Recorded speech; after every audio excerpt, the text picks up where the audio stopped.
Urubyiruko ubu ni rwo turi kwakira rwamaze kugira ingaruka ku bijyanye no kwikinisha, ugasanga umwana w'umusore mutoya utaragira n'imyaka 30 yatangiye kujya ajya kunyara, inkari zikazana uwo nguwo biba byaramwafegise ku buryo uwo ngo nta nubwo yabyara.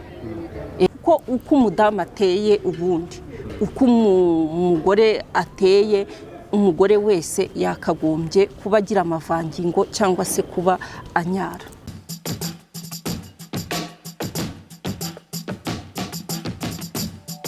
Hello people, nizere ko mumeze neza cyane aho mudukurikirana muri mu bice bitandukanye hirya no hino ku isi. Twongera kubasuhuza no kubaha ikaze mu biganiro bya Yawe TV, bakoze cyane guhitamo gukurikirana Yawe TV.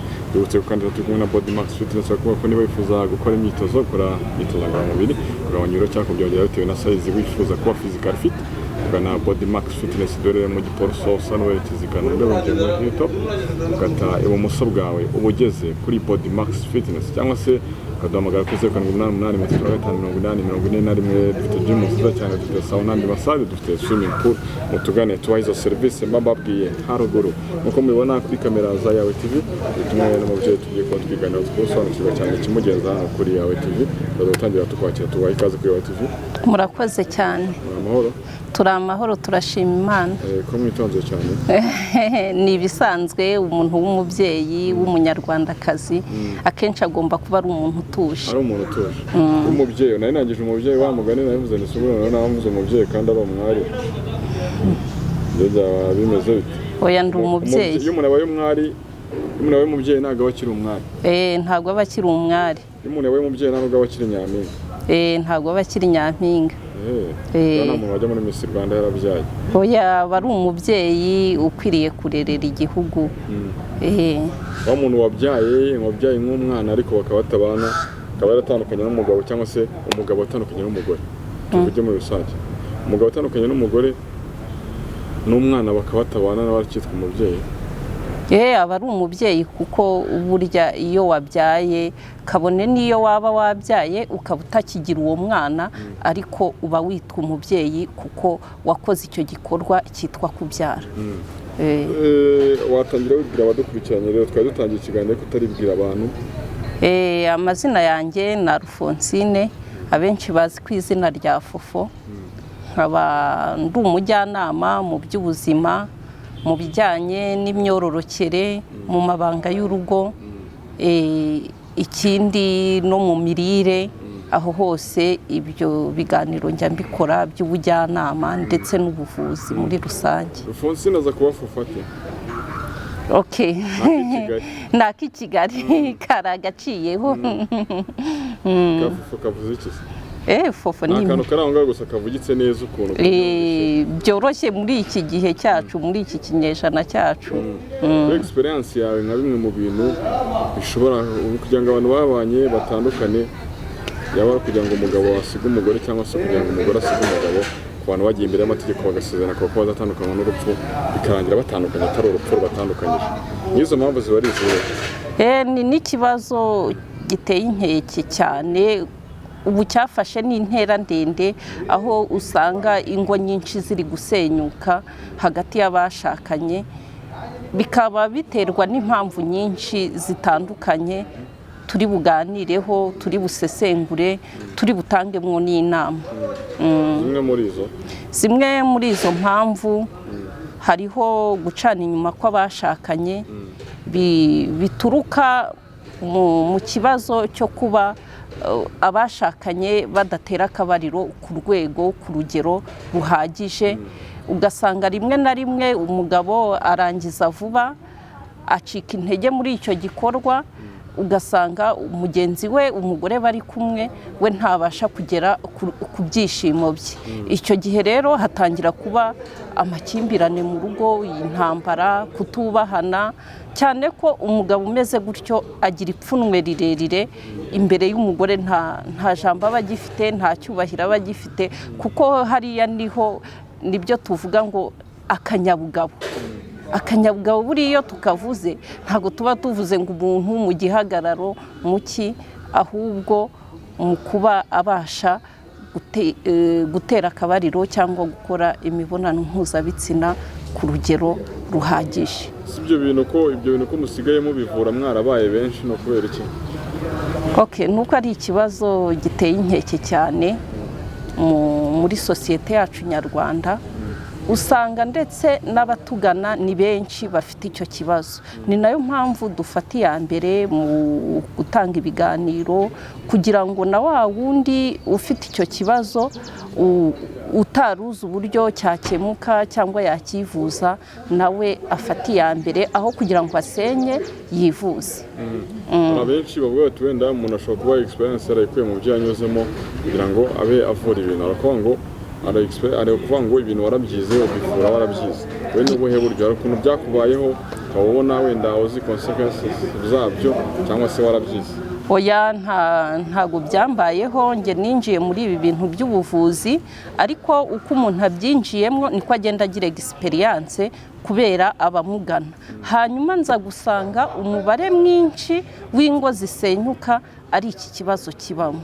Niyo mpamvu rero nafashe iya mbere mu kuvuga ngo nce mu biganiro na wa muntu utari ufite uburyo bwo kwivuza, utaruzi aho yabariza, areke kugira ipfunwe kuko ni ibintu bivurwa bigakira, cyane ko biba bifite n'icyabiteye.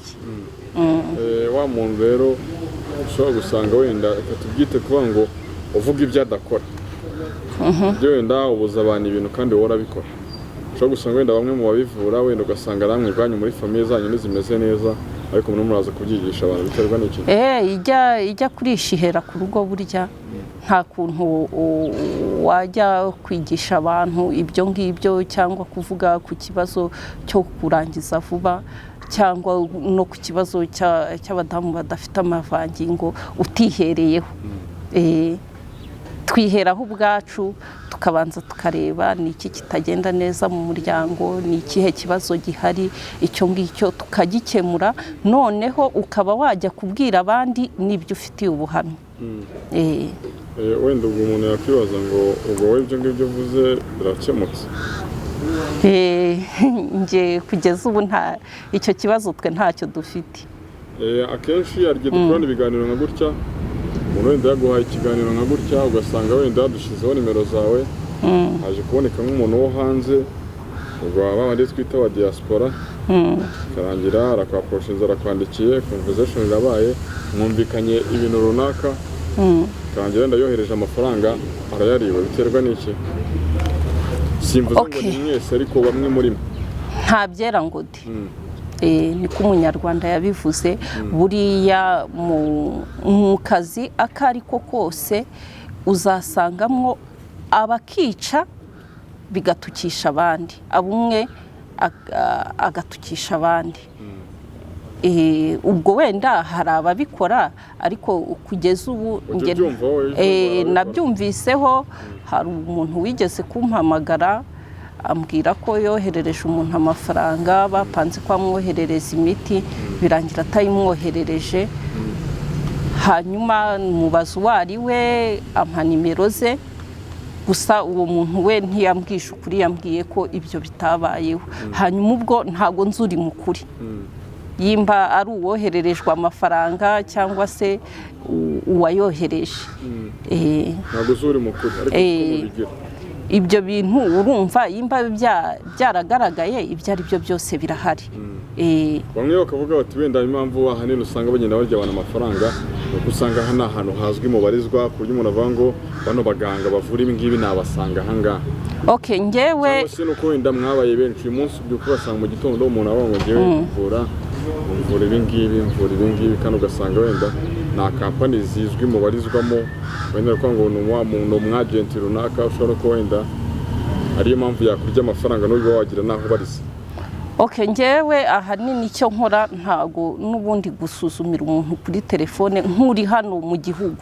We musaba ko atugana akaza ku ivuriro agakoresha ibizami, tukamuvura tuzi neza uburwayi arwaye. Nk'uwo nguwo rero aba ari umuhamya yuko yabashije kubona aho umuntu akorera. Buriya no gukorera mu birere ntabwo ari byiza.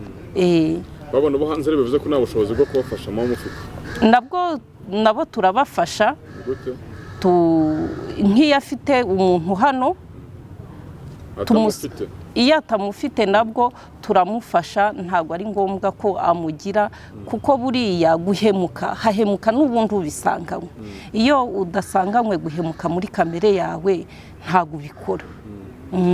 Cyane ko ahanini iyo ukoze ibyo uba wiyicira kariyeri yawe. Mugira urugaga mubarizwamo ku buryo umuntu ushobora kuzareba kino kiganiro avuga ati njye abantu bandiye amafaranga? Tugira kampani dukorera icyo gihe rwose, kuko wa muntu woherereje amafaranga ni urugero baba bamufite muri sisiteme. Icyo gihe iyo uje, njyewe akenshi nanashishikariza n'abantu bari hirya no hino hanze y'igihugu kuba uwo muntu mwatangira gahunda yo kukuvura byibuze wamweretse n'ikarita ye y'akazi. Hari icyo abarwayi bajya bitondera, bajya babanza babaza ibyangombwa byanyu? Nabyo byashoboka kugira ngo tugirane icyizere. Uyu muntu ufite ikibazo wibabariye wirwariye aza kubona umwanya wo kubanza kubaza ibyangombwa byawe niba uri muri kampani? Uwabuze kugira icyizere, oya ntabwo ari mwe ikibazo, ahubwo wa wundi ugushidikanyaho, uwo nguwo byibuze yakabibajije ukabimwereka, biba byiza. Ariko wa wundi nanone wifitiye ikibazo, ushaka kwivuza, umerewe nabi, utajya muri ibyo byose, nacyo nashishikariza bagenzi banjye kwirinda guhemuka. Kuko iyo uhemutse uba uri kwiyicira akazi. Nimba se uhemukiye umuntu umwe, ejo ugahemukira undi, harya ka kazi kawe ntikarangiye. Ndi kumenya. Ahanini ariko umuntu yavuga ko wenda ahanini mushobora kumubwira wenda n'amafaranga. Ikibazo gikunda kuvamo ni amafaranga, kugira ngo umuntu ataza kubona ibyo bintu yatumyeho, cyangwa se n'ibwabuye muri rusange. N'ubuhemu usanga benshi basubiye ko batanayamuriye yose, ahubwo ari igice, ugatohereza igice bikarangira umuntu ahebye. Ngiyo ka ntago ndayumva. Nyine ikibazo kirimo ni ubushobozi, kugira ngo umuntu aze kubona imiti ye ni uko yatanze amafaranga n'iki, cyangwa se kugira ngo wa muntu aze kugura n'imiti mu moye pirate, nabyo bibaho. Twavuze wenda ku bantu bagiye wenda baribwa amafaranga, ariko reka tuvuge no ku bantu wenda bashobora guhabwa imiti ntikore. Icyo gihe uwo muntu wahawe imiti ntikore aba yahawe imiti idahuye n'uburwayi bwe. Ni nabyo nashotse mvuga ko umuntu uri hafi aba agomba kuza akisuzumisha, akavurwa icyo muganga yabonye. Kuko hari umuntu n'urugero ukubwira ati ngewe mfite ikibazo cyo kurangiza vuba, reka tubanze tubijye muri detaye tubivugeho. Buriya ikibazo cyo kurangiza vuba bivugwa ryari? Bivugwa cya gihe umugabo yarangije ataratangira igikorwa, cyangwa akarangiza akibitangira ariko we yari akibishaka. Bifite rero impamvu nyinshi zibitera. Impamvu twavugaho cya mbere ni ku bigendanye n'imikorere y'ubwonko. Buriya ku mikorere y'ubwonko, nk'umuntu wenda ni urugero wanyoye ibiyobyabwenge, ubwonko bwe burangirika. Ku muntu wikinishije nawe agira ibyo bibazo. Hanyuma hakaba n'ikibazo ku ruhande rw'umubiri rw'imisemburo iba itari ku rugero rwayo.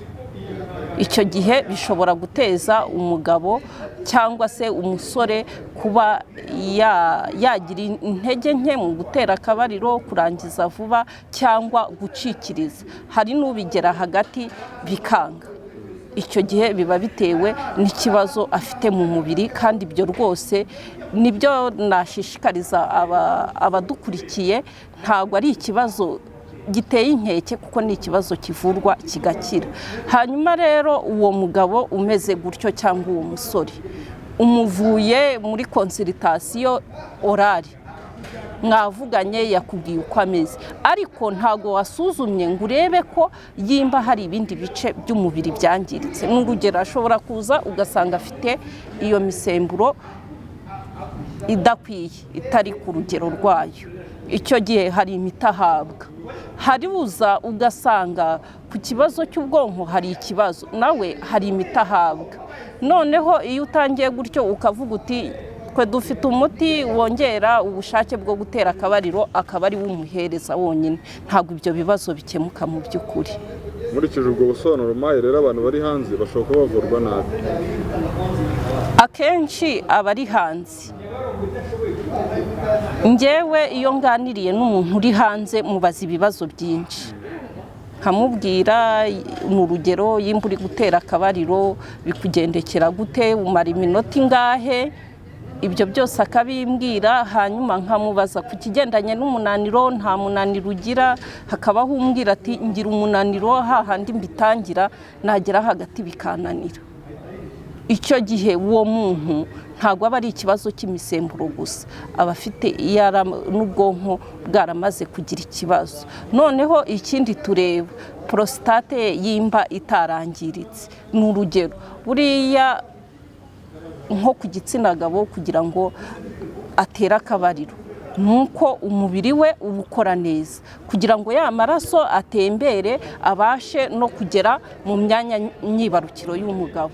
Hanyuma icyo gihe hari igihe ahagera ariko prostate ye nayo yaramaze kugira ikibazo, ari byo twavuze muri bya bindi by'abantu bikinishije, nabyo bibamo ingaruka kuko umuntu wikinishije prostate irangirika.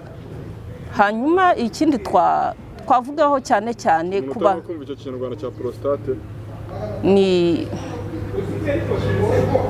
twabyita nk'imyanya myibarukiro y'umugabo. Hanyuma noneho hari ikibazo hanze aha giteye inkeke cyane, ikibazo cyo kwikinisha kiri mu rubyiruko. Urubyiruko ubu ni rwo turi kwakira, rwamaze kugira ingaruka ku bijyanye no kwikinisha. Ugasanga umwana w'umusore mutoya utaragira n'imyaka 30 yatangiye kujya ajya kunyara, inkari zikazana n'amasohoro cyangwa n'amaraso. Uwo nguwo biba byaramwafegise ku buryo uwo nguwo nta nubwo yabyara, kuko intanga ze ziba zaramaze kwangirika. Ni ukuvuga ngo buriya kugira ngo umugabo abyare hari uburyo intanga ze zigomba kuba zimeze, zifite sipidi, zihuta, zifite karite, zimeze neza, zifite na kantite. Ntago ari ugusohora utubonetse twose ngo umugabo yatera inda. Hanyuma ikindi twavuga ni imirire yacu isanzwe ya buri munsi, buriya nayo yangiza umuntu. Buri imibiri yacu umunsi ku munsi yangizwa n'ibyo turya, swate tukarya ibintu birimo amaproduwi chimique, cyangwa se tukaba tuzi ngo tukaba twariye ibidafite za ntungamubiri umubiri ukeneye. Nko ku bagabo nakangurira abamama kumenya amafunguro mutegurira abagabo banyu, kuko hari amafunguro atagomba kubura ku ifunguro ry'umugabo.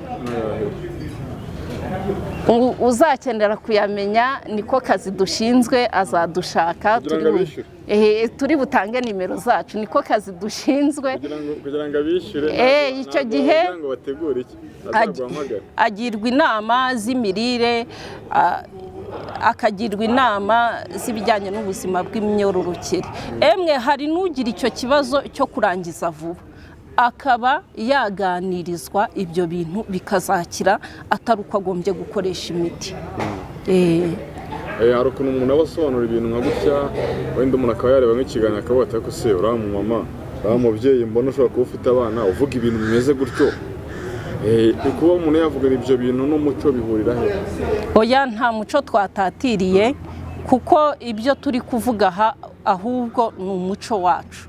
Ni umuco wacu, turashaka gusigasira umuryango wacu kugira ngo hatabamwo gucana inyuma. Ni ukuvuga ngo ni urugero, buriya na Bibiliya irabivuga, abapasiteri barabyigisha, bigisha abagiye kubaka ingo. Buriya nta yindi baze y'urugo y'umugabo n'umugore nuko haba habayeho kurongorana. Tubivuga mu mazina yabyo, kuko na Bibiliya irabivuga.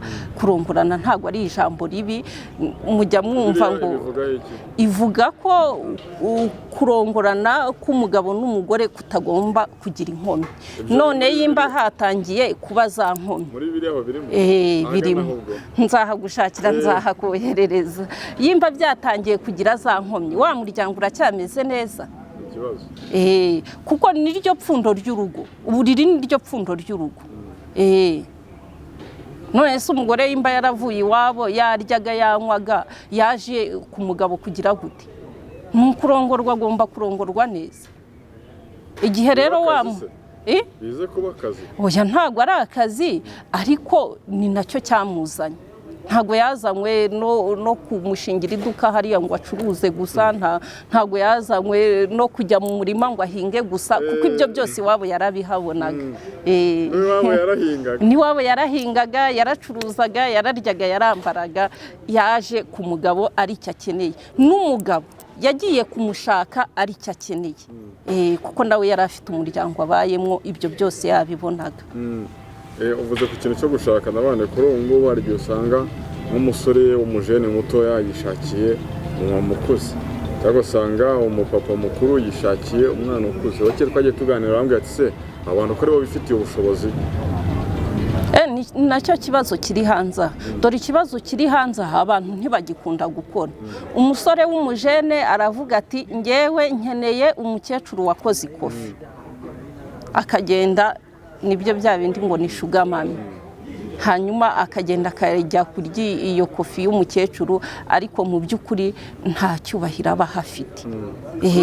Kuko buriya umuntu wasanze ukurikiye ikofi, ni urugero nk'uwo mwana w'umusore w'imyaka 30 ashatse umuntu w'imyaka 50, ibyo bintu murumva bikwiye muri sosiyete yacu?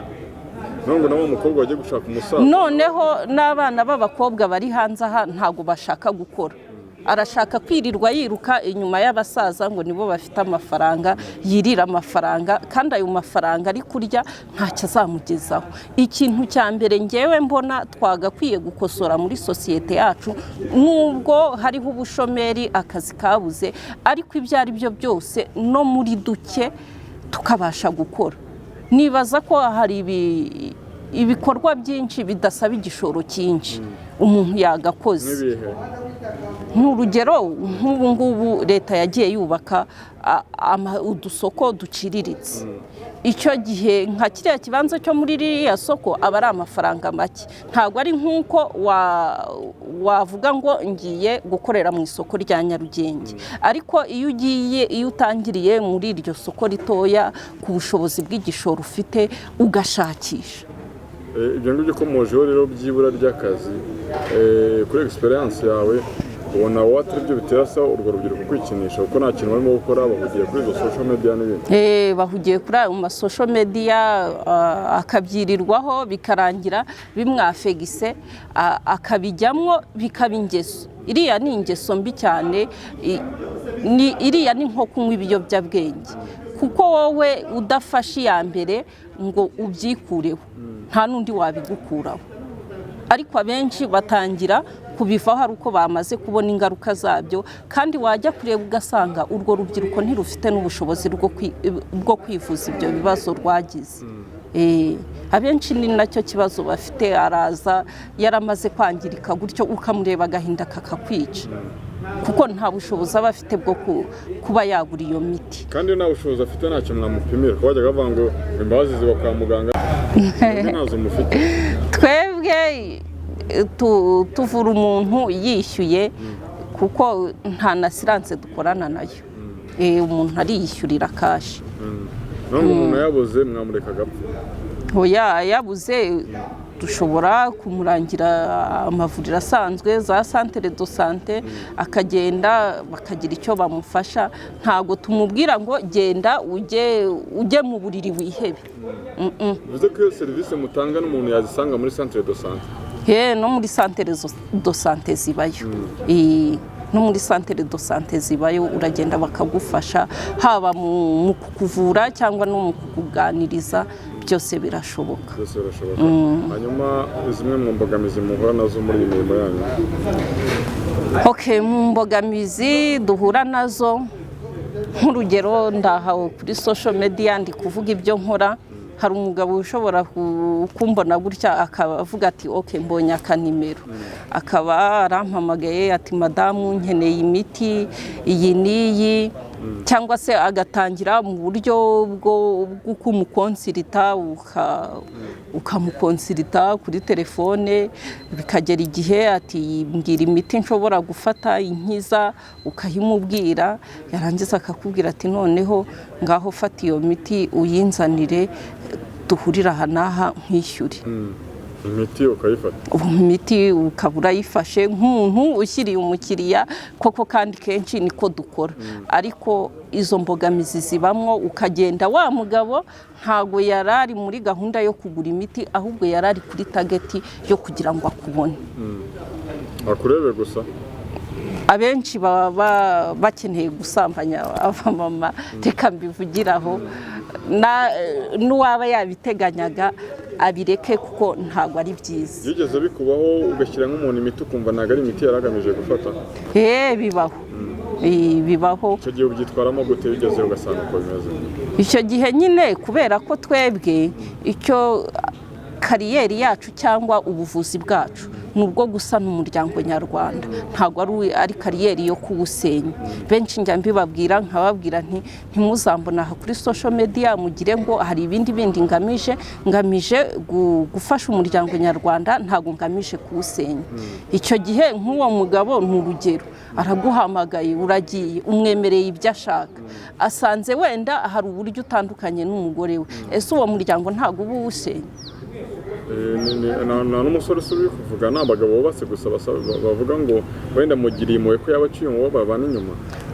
abasore bo nkanjye nta musore urabimbwira kuko baba babona ndi umumama ukuze ariko abagabo barahari benshi rwose baba bumva ko ari iyo gahunda ubwo bibaye nka rimwe kabiri gatatu bigenda gutyo ntabwo tubizi niba byanga ariko ubwo wenda simbizi hanyuma ubwo ukomeza gutanga za serivisi zawe bigenda bigukina yo gutse ngewe nk'ubu umwanzuro nafashe ngewe iyo umuntu akeneye imiti gutyo ndamubwira nti ngiyo nimero yanjye ya mobile money shyiraho amafaranga mbibone kuri seriye nge mbarizwa aha n'aha wambariza hanyuma shyiraho amafaranga nkuzanira imiti cyangwa se nyihe n'umumotari hanyuma nge ngusobanurire ukuza kuyikoresha ibyo birashoboka kandi nk'uwo mukoranye gutya bari sawa